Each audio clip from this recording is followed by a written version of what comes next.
we are living in quite turbulent times. I think our economy is at a time when everyone, I think there isn't anyone who hasn't felt the pinch that we are currently going through. Prices of the regular basics that we need at home, the commodities, has gone up. You pass by the fuel pumps and you look at the 5,000 and you wonder whether it will ever come below that. That definitely gets to have a way that it impacts on us. It gets to have us revisit and revise our budgets, which in this case, as for some people, it can throw you absolutely off course. And from us as Minet, what we believe is, if your money is not okay, you're certainly not well as well. And when you're not well, definitely a lot can go wrong with that. It is for that reason that we have been able to be joined today. We are very privileged to have somebody very experienced in this area. And today I'll be introducing her. We have Coach Esther Kasirye, who is a financial management specialist. And she has over 25 years working experience in development finance, as well as commercial banking, as well as experience in financial management. She is currently an independent consultant and financial literacy trainer who focuses mainly on managing personal finance, financial resilience, as well as preparing for life post-employment. If you're to couple all these, what it tells us is something that is in relation to our topic today, which is actually behavior change for financial well-being. We want to see and understand what is it that we can, as individuals, do to change the trajectory as far as the direction of where our finances are going. We need to understand better and get to know that we are in control of our money so that we can get to be well. So at this juncture, allow me hand over the microphone to Coach Esther. Coach, over to you. Thank you so much, Paul. It's a pleasure to be here, and I'd like to welcome everyone and thank you for keeping time and being here for this wellness session. I think we've gotten to the practice of calling everything financial literacy, but today it is just wellness. We are trying to see how we can boost on our financial well-being. Just give me a second as I get up our presentation for today. So I'd request someone to project for us the poll. Yes, there goes question number 1. I hope everybody can see it on the screen. Yes, we shall be having about 3 of these coming through. When you get to see it on your screen, just kindly choose the option that you believe applies most to you. We shall be sharing the results of these during the course of the presentation. Just answer it in the most, the way you feel, just give the answer as you understand it. Thank you. Over to you, Coach.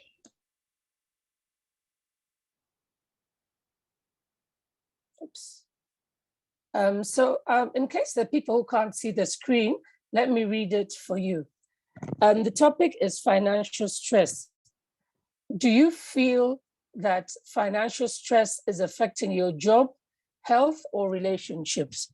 And it is a yes or a no. If you say yes, indicate, is it affecting your job? Is it affecting your health?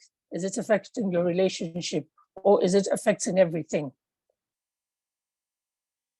Okay, that is, yeah, I can see from our responses, we've got very many yeses. 86% of the respondents are saying it's affecting them, and only 14%, bless their souls, are saying it is not affecting them. Now, I think that will give a bit of a context to our topic today. This is how we intend to proceed. I think we're done with the introductions. And now we're going into the presentation for about 30-35 minutes, and then we shall have a Q&A session. And of course, our hosts, as well as Minet, will have the opportunity to give their closing remarks. Now, as you can see from the straw poll, in the case of Minet, you're indicating 86% are having financial stress, but this is not unique to you, if it's any consolation.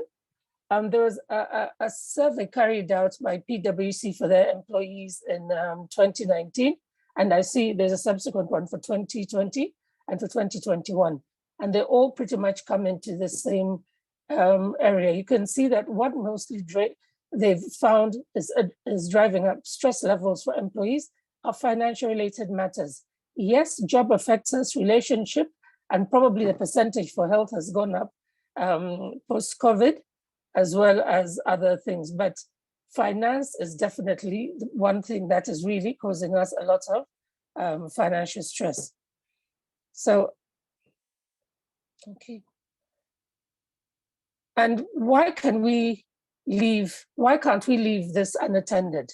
Because there is a clear link between financial stress and mental health. If you look on the diagram that we have on the screen, starting on midway on the left, if you run into financial difficulty, the difficulty is likely to cause you stress, and this sort of disturbance, the anxiety, the worry will make it very, very difficult for you to focus because it takes up your whole time. Many times it keeps us up awake at night. And if it's unattended to, it leads to mental health problems. So, and these mental health problems, it's like a vicious cycle. It now starts affecting your performance at work, which ultimately affects your financial situation. And the cycle can go on and on if you don't reach out for help.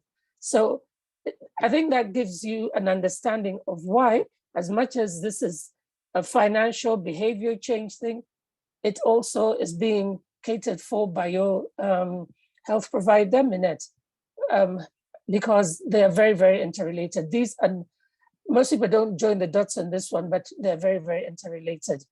And in fact, the studies have shown that if employers take time to address this, it's a win-win because employees will feel better, they'll improve their productivity, work quality, they'll spend less on training, and of course, the profitability will go up, employee retention issues will be addressed because absenteeism will reduce, and generally, it becomes a more suitable working environment and more productive, more profitable, and employees feel better. So this is not something that I would encourage any employer to sweep under the carpet.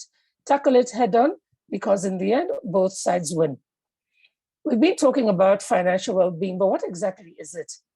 Many times when you talk about financial well-being, the first thing that comes into mind, people start thinking it's their financial situation.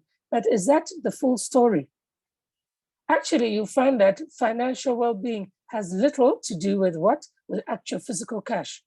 It's more about a person's mental state. It's that sense of feeling financial freedom, because if it was just about money, then it's only people who earn big money, who are rich, who would be experiencing financial well-being. But you can look at people who earn a fraction of what you do.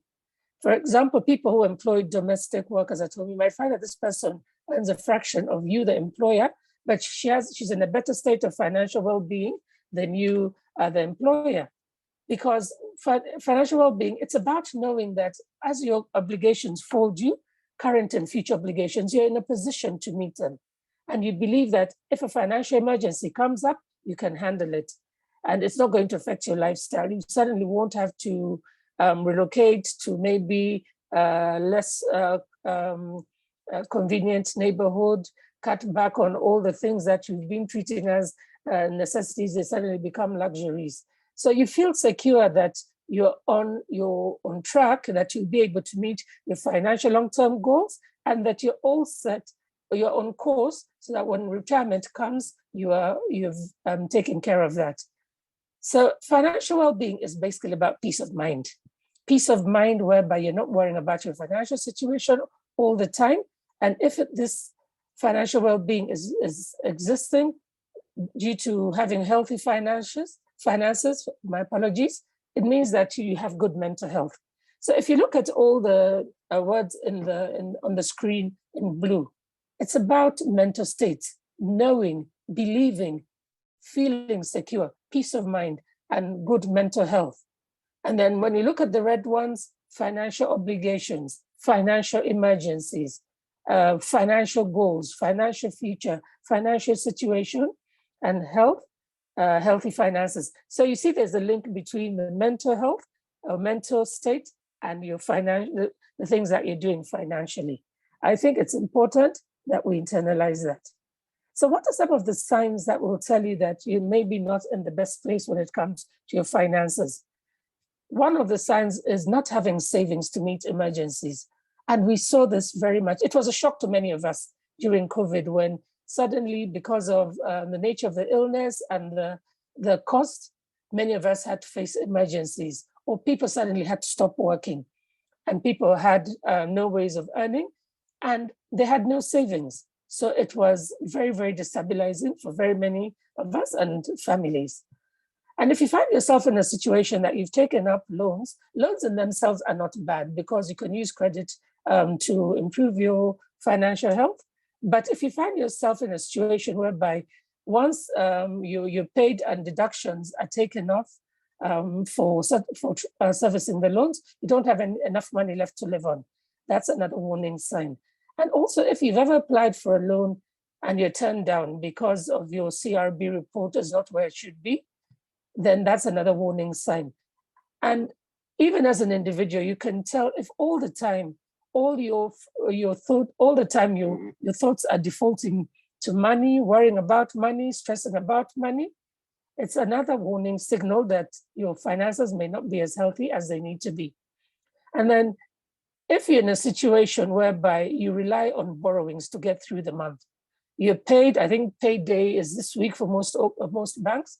As an ex-banker, my payday used to be on the 24th, and that was the favorite day of most of us. And March being March, I know that this is the month when bonus kicks in.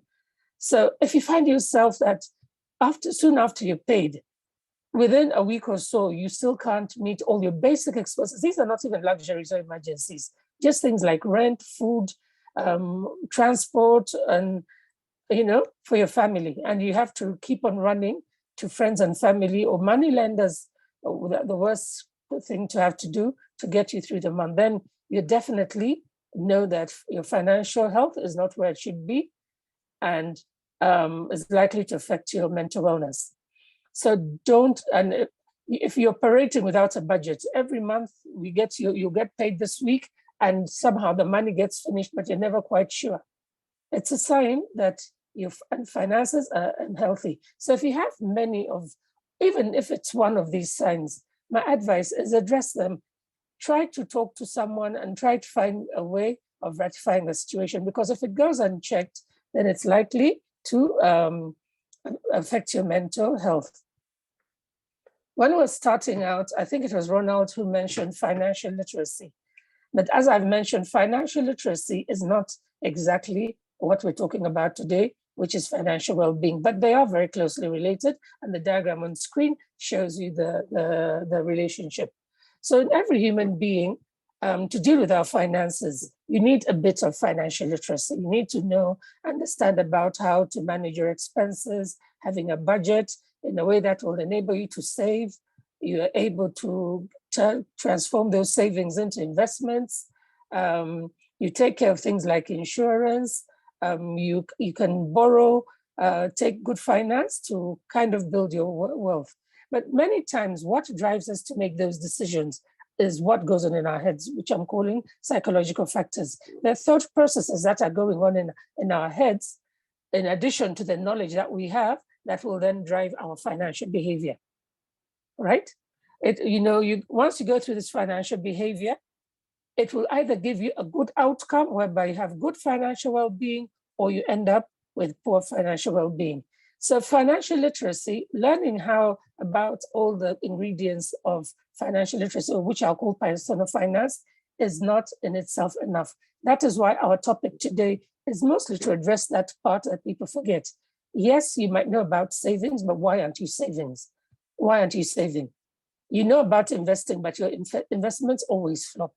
Or you can't manage your expenses, you're struggling with debt. It means you have the literacy, but there is something missing. I always use the analogy of cooking. You can learn about all the ingredients, to make a dish, the salt, the spices, the meats, or the vegetables.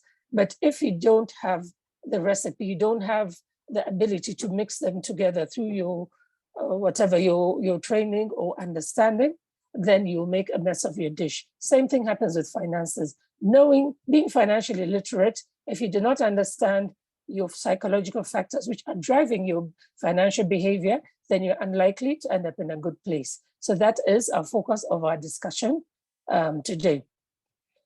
There's this gentleman who's very, very famous as a personal finance trainer. Is called Dave Ramsey. You can Google him after this session.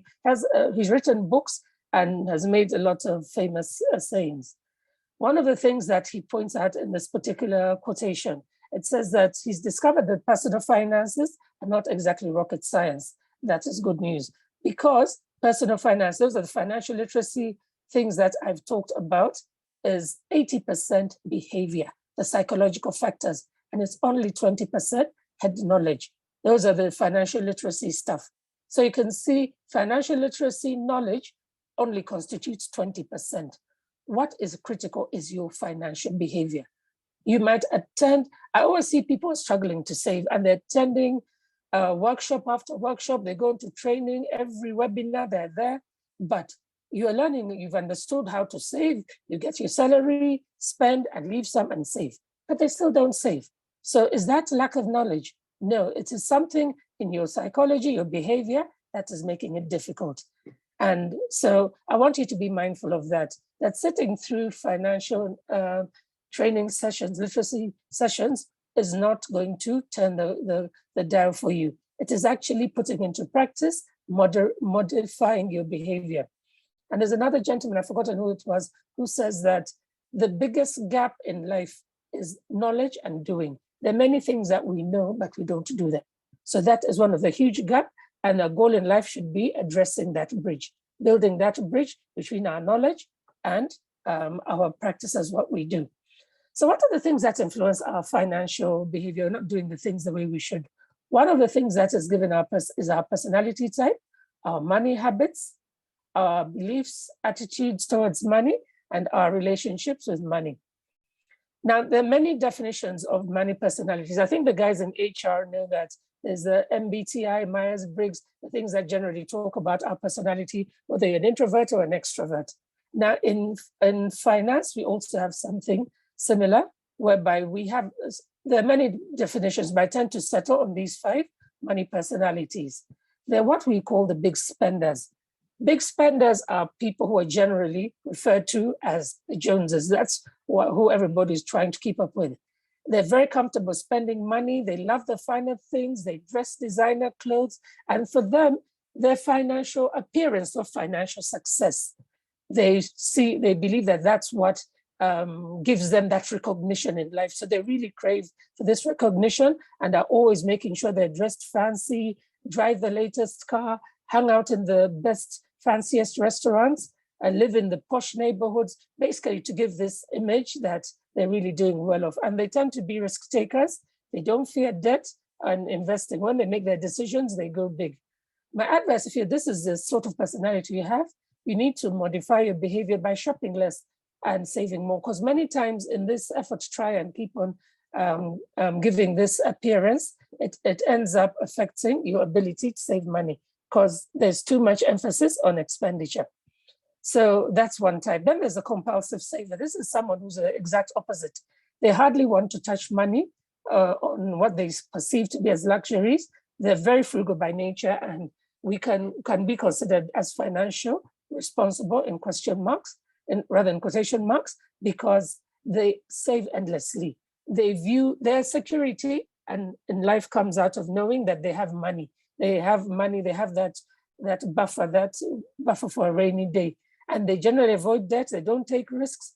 And when they go shopping, they always look for the cheapest items, the bargain shoppers, and they will never splurge and go beyond their budget. Advice to this group in terms of changing behavior is, as Benjamin Franklin says, everything is good in moderation. It's good to save, but don't go over the top. You have to live a little. So save, but also be able to not just save, invest more, but also spoil yourself a little bit. Like if you get your bonus, don't put everything immediately into savings. Where I used to work before, we were always encouraged to use at least 10% just to treat yourself. You've worked for this money, why not spoil yourself a little bit? Assuming you can afford it, right? And then the impulsive shopper, this is people who believe in what we call retail therapy. When they are upset or distressed, they go out and they do shopping because they derive a lot of emotional satisfaction, or they feel they ease their stress by going out and spending money. They shop on impulse and they buy a lot of things that they actually don't need. They're always, once there's a sale, like remember November when we have Black Friday, they are definitely going to be there, and they feel gratified when they get something at a sale, at a bargain, whether they need it or not. The trouble with this, you live often with what they call buyer's remorse, whereby you realize that you're spending money on things that you don't need, and many times you can easily be driven into debt. So if you have this tendency to go to be an impulsive shopper, my advice is make sure that you can afford it. Don't spend money that you don't have.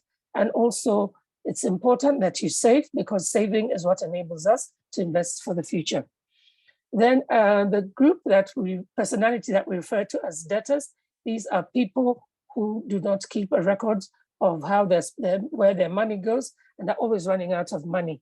They generally spend more than they earn, and often find themselves into debt and having to borrow just to make the basics, like I mentioned, and as a warning sign for being in an unhealthy financial situation. They constantly worry about money. They can never save or invest because it's like they're stuck in this nightmare of a debt trap. So the way you can change this is changing your behavior to plan, make a budget. When you get money, plan on it, see how you can reduce your debt and how you get on with saving. Then the fifth money personality type is people who we call money makers. They're very conscious and generally smart about money. Making money is a priority. They're aware of their financial situation and always seek ways, whether they're doing badly or not doing badly. Especially if they're doing badly, they know that, okay, this is tough, this is what I need to rectify. They're conscious of what they need to do in order to remain financially healthy. And their decisions are made after they've analyzed, planned, and they will never invest in something that they don't understand. They're very cautious, though they will take on some risky investments, but after they have understood, as the same thing applies to debt. So the advice I give to this group is keep up the good work. You're on track, definitely, but don't rest on your laurels. You have to keep on learning. Personal finance is something that we have to keep on learning throughout our lives. Now, you'll notice that you don't belong to a single category, because of all the 5 personalities, you might have picked up some of the behavior traits that you have. But in general, there are 2 or 3 dominant traits which will help you identify your money personality type. So the key thing is, once you've understood where you tend to behave in terms of your finances, this self-awareness will help you to modify your behavior and attain that financial well-being. So many of us, maybe before you came onto this call, you are not even aware that there's a money personality. But my homework to you is try to understand what your personality type is. I will share this presentation afterwards, so you'll have time to go through. And also you can Google the internet. You'll probably find a lot of information about money personalities. Understand who you are, understand what your traits are, and change your behavior in order to improve your well-being. Secondly, we talked about money habits. What are good financial habits? These are what in financial literacy, we're told you must set financial goals, long-term and short-term. Live within a budget whereby you spend less than you earn. You should be able to save at least 10% of your income, and your savings are invested. You're able to service your debts and pay them off. And generally, you track your wealth. How is your balance sheet growing every year, right? Many of us just go through life obliviously. But when they ask you what's your net worth, you're clueless. I'd like to give you homework after this, after today, maybe in the evening when you get home. Write a list of all the things that you consider your assets and compare them with your debt.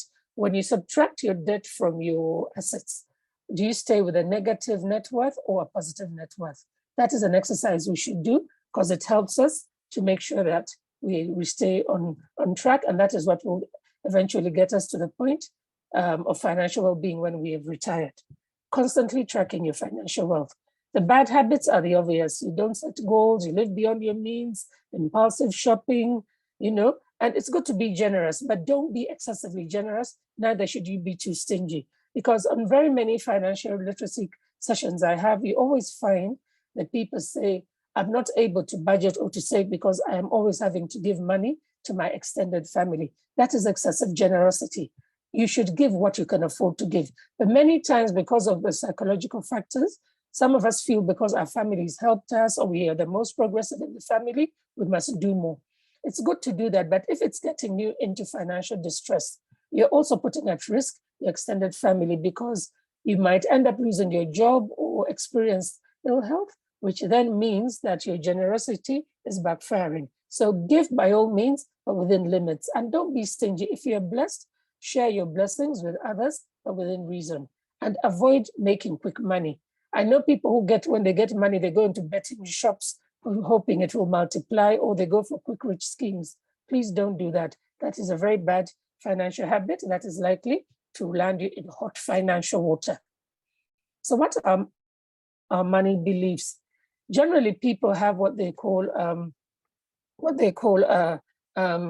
sort of mantras that we have in life. Like one of a common mantra that people have is, well, if I get money, I'll be happy. But we know a lot of rich people have a lot of money and they're not happy. Money does not automatically translate into happiness. Another one is, if you work hard, you'll make more money. We know a lot of people in life who work a lot harder than us, but they don't automatically have money. And then if I can never save because I don't have enough. If I get an increment, then I'll be able to save. And guess what? You get that increment and you still won't save because it's got nothing to do with the money. It's what's going on in your head. And then many times we take debt carelessly, especially as guys who work in financial institutions, because we have that access to what we consider cheaper credit. The moment you get an increment, like I suppose if you're getting an increment, usually it's and from March and April get an increment. You calculate how much more percentage that you have made so that you're able to borrow more. Guys, I discourage you, take debt when you have a plan for it, not just because you can afford it. And then this one is very common. We've all heard it. Money is the root of all evil. So the sad thing is many of these beliefs are not things we get suddenly, but it's things we hear over and over time. Our money habits, beliefs, and behavior are things that we pick up from childhood, from our parents, from our guardians, or even listening to the news or hearing people about us talk. This is where these mantras and beliefs come from. Even our attitudes. Are you optimistic? Do you have an abundancy or a pessimistic mindset? Do you believe in the glass is half full or half empty? Yeah. So people who are optimistic tend to be able, even if they have little money, they tend to be very positive and happy, and they make do with what they have. But people with a scarcity and pessimistic attitude towards money, even when they have a lot, they might have millions, they even keep it in the house, so they go and look at it. These are people who find they don't even want to buy the basics, because for them, they always fear that they might lose money and go back maybe in poverty. Yeah, or people who take money unnecessarily, loans or things like that. And then you must have gratitude and an attitude of forgiveness. If you've made a financial blunder and an investment and you've lost money, have that ability to forgive yourself and don't beat yourself and say, I can never invest. I invested in that and I lost money. We must have gratitude when we're blessed, but we must be able to forgive ourselves when we make financial mistakes or any other mistake in life. And then we must learn, I've already mentioned, sharing and generosity, and then stewardship and prudential. Stewardship refers to monitoring our money. Many people don't get your salary. I don't know how much money you get, but you don't even have a record that when my money comes in, this is how much will go on to, into my living costs, and this is how much I'll be able to save. And you track it and say, I'm doing well, I'm not doing well. You should be able to monitor, track your expenses, be prudent about what you can commit to and what you cannot commit to. So these attitudes are what helps us modify our financial behavior. And then what about our relationship with money? Usually I ask people to answer these 5 questions, and I'll tell you whether you're relating well or badly with money. Ask yourselves, where do your money values and beliefs come from? Is it something that you've read, or is it listening to people around you? And those people that you're listening, how are they faring in terms of their finances? If people tell you, don't worry, tomorrow will take care of itself. Spend it like there's no tomorrow, you only live once. If those are the values that you have and are following, where did you get them? Does having money make you feel confident and insecure? Are you a person who's a big spender, that when you have the biggest car, you're wearing the fanciest clothes, you suddenly feel confident and you feel you're on top of the world, so that you must always do this? Or you're a person who's very frugal, and if you don't have money, you feel, if you don't have money, you won't even talk to people, you feel like hiding because you define your identity in what you have. So do you have a history of making good financial decisions, or you're always making financial blunders? Why is this? Probe yourself and understand that. Are you hesitant to take big financial decisions, especially like making decisions to invest or to commit to a savings plan or to join a investment group? You find that something always holds you back. Why are you hesitant regarding money? Are you fearful in terms of handling money, or you're not confident in how you make decisions? And why is that? Is it a lack of knowledge, or just something deeper that maybe you need a coach to help you probe? And also, are you impulsive about money and lack the discipline to say so?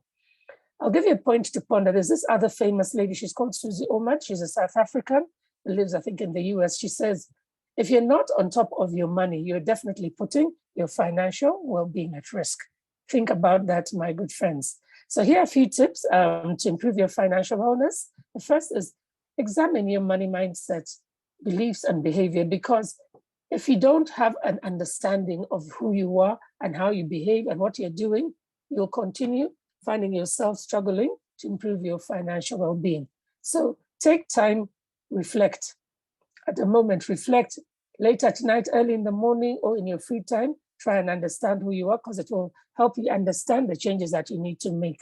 If you find yourself that you're struggling financially, have some honest money conversation with your dependents and tell them, you know what, guys, the truth is we can't afford to keep on doing this. We have to cut back, we have to make changes, or we can no longer afford to live in this neighborhood, especially in these times where costs are going up and our income is not going up as fast in most cases. You may need to consider making changes, but you will need to talk to people.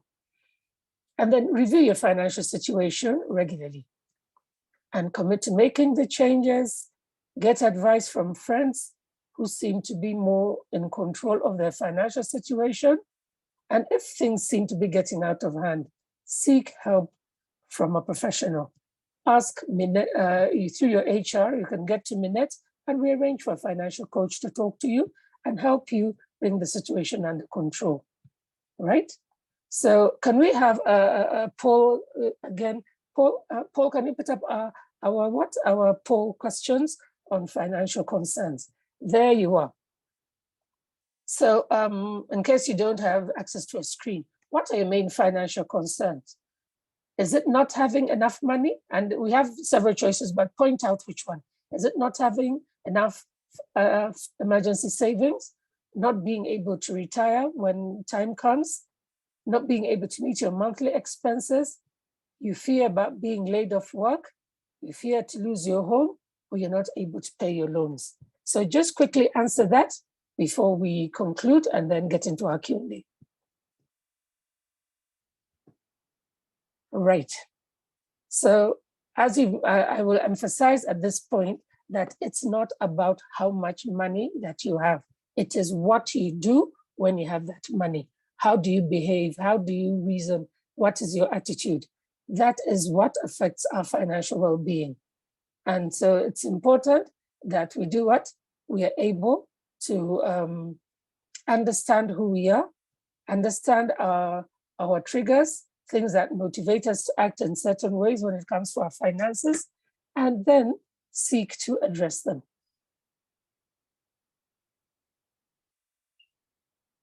So let's wait for the answers to the polls and we see what is the main financial concern. What is our main pain point when it comes to our finances?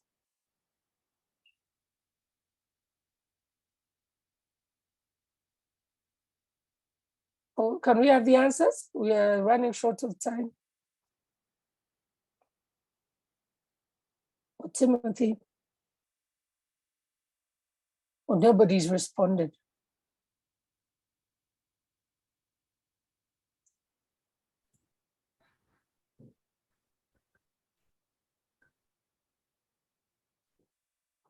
Okay, there you are.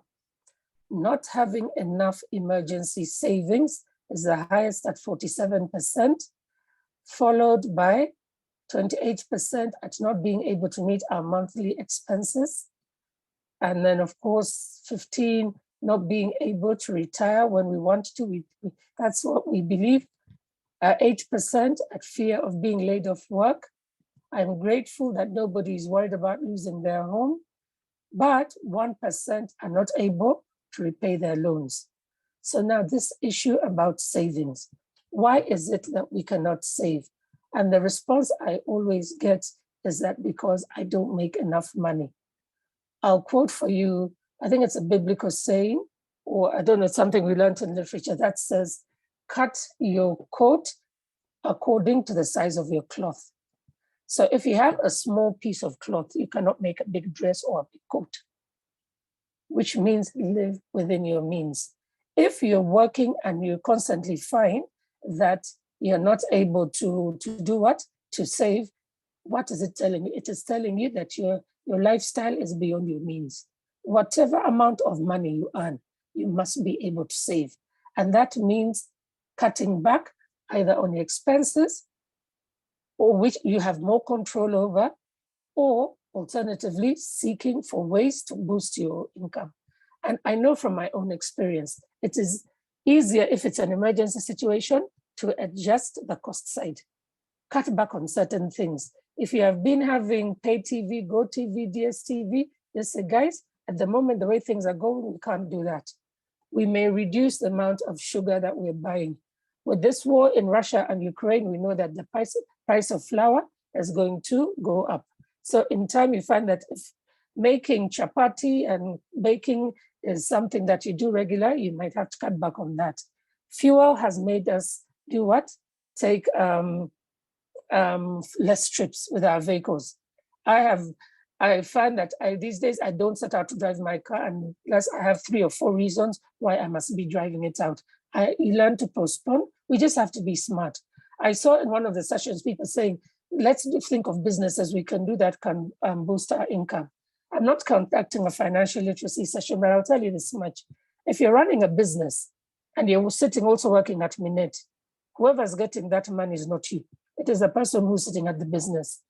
You cannot make money realistically out of a business when you're not there to monitor it closely. And I speak from experience.